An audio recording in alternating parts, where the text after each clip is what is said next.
Ngayon, dito natin maalaman kung ano yung naging problema niya, kung bakit hindi na siya umiilaw.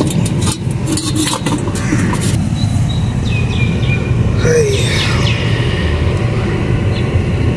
problema to. Oh.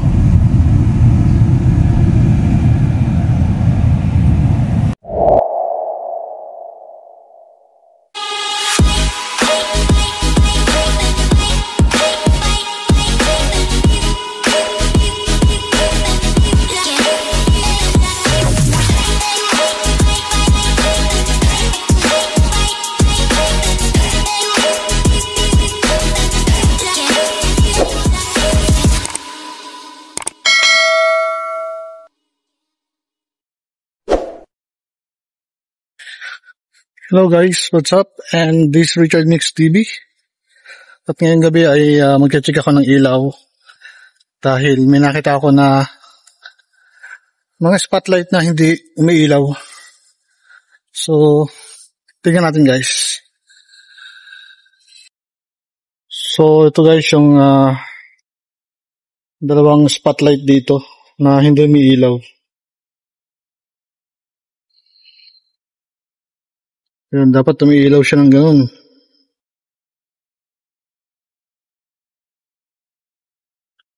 So, ito yung aking i-repair bukas. Tomorrow for sure.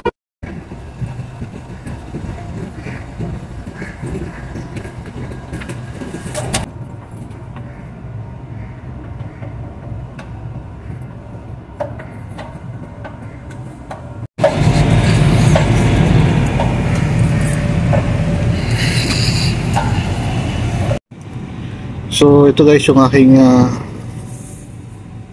i-repair kung ano yung dapat palitan. Itong dalawang spotlight at saka doon pa yung isa. So bali tatlo yung i-repair ko. Tatlo yung mga hindi umiilaw na ganitong spotlight. So gagawin natin pambukas dito yung size T30.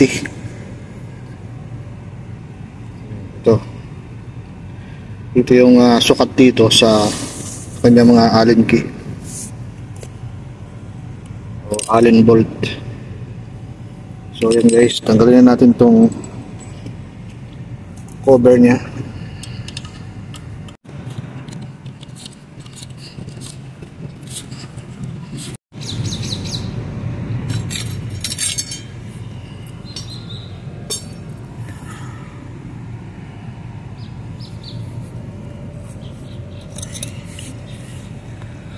Tanggalin muna natin yung mga alikabok nya para hindi pumasok sa loob ng ating ilaw.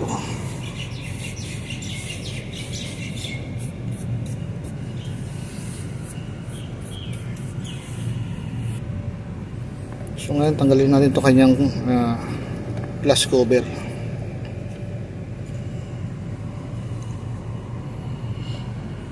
So ngayon guys, makikita nyo may mga tubig siya at saka amoy sunog siya. Kaya makikita nyo parang may moist or pinasok ng tubig. So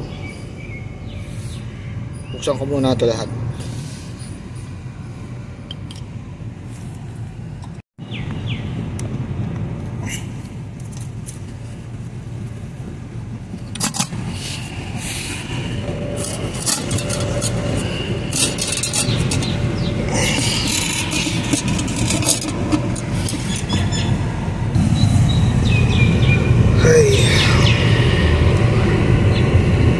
Problema to.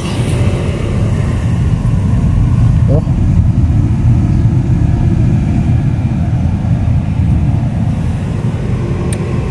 Okay guys, try natin na ayusin itong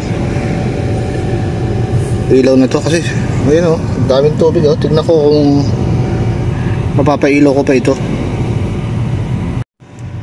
So ayan guys, tanggal ko na yung ilaw. Tingnan niyo naman yung nangyari dito sa ilaw na to. Restoration na naman to. Grabe. Palit transformer lahat. Pati ignitor. Pati yata mga connector. Ayan oh. Tingnan nyo guys oh. Grabe yung nangyari sa ilaw na to. So ngayon guys, sunod naman tong isang ilaw. Kaya kita na dito na may tubig din. Halatang pinasok din doon ng tubig.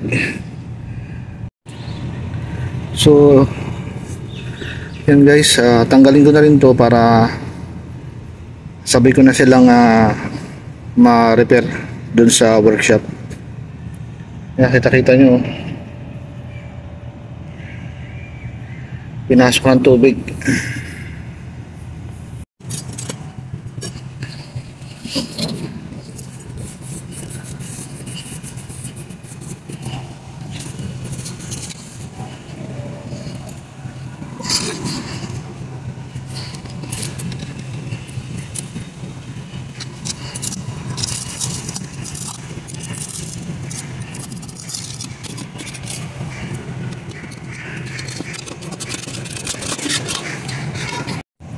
Ay grabe.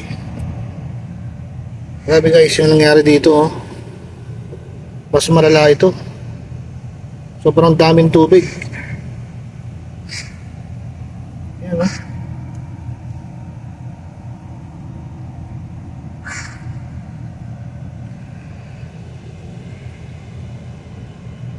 Yari.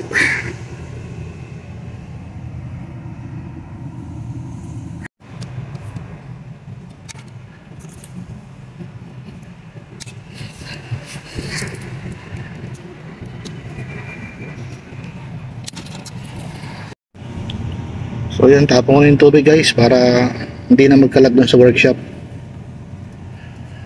Ayan. Grabe.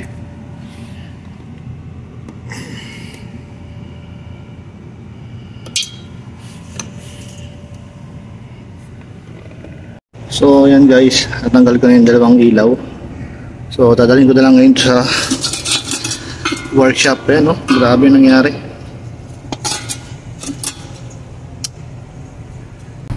Dito na tayo sa munting workshop. Kaya makikita niya medyo magulo kasi dito lahat nakatambak yung mga lumang gamit ng mga amo namin.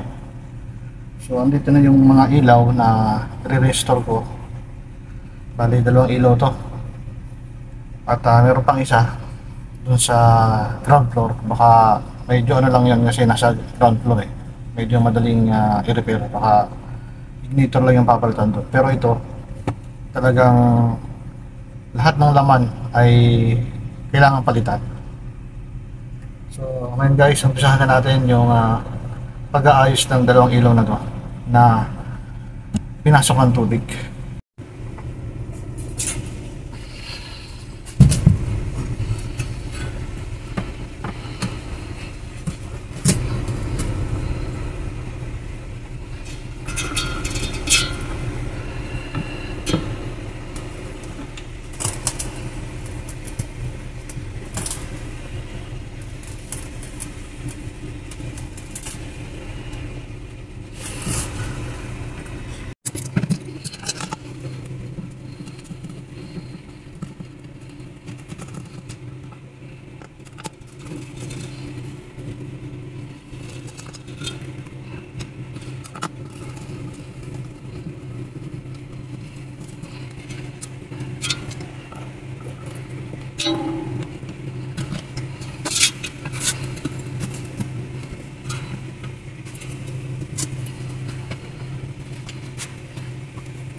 So yan guys, makikita nyo,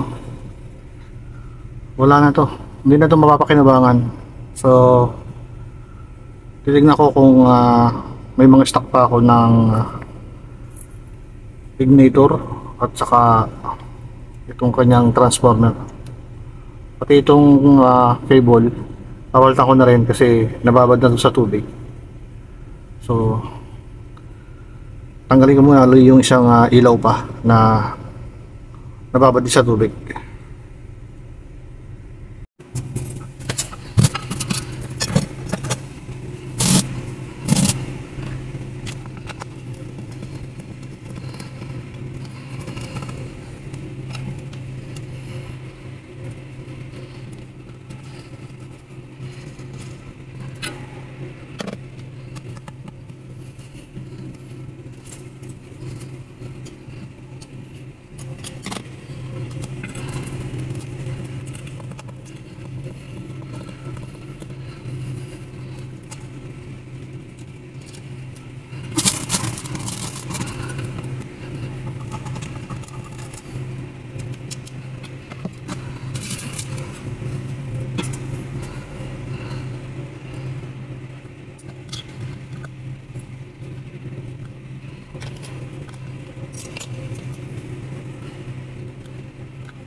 So ngayon guys, natapos ko ng kalagay yung mga ignitor at saka yung ating transformer.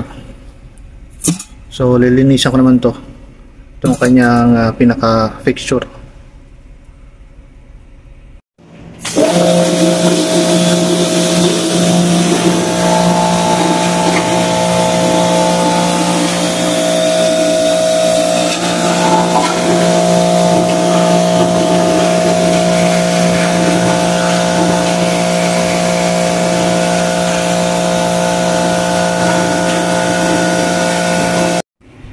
So ito na guys yung nalinis kong picture ng ilaw. Ayan. Malinis na. Yung nakikita nyo dun sa dito sa babang to na hindi ko matanggal kasi yan yung mga nasunog na cable at saka na connector. Ayan. Hindi ko na siya matanggal. So malinis na. Parang pinaka-mancha na lang yan ng mga cable na nasunog. Kasi siyempre may plastic yun, dumikit na. So hindi ko na matanggal. So unahin ko muna yung pag-assemble ng bagong ignitor at bagong transformer.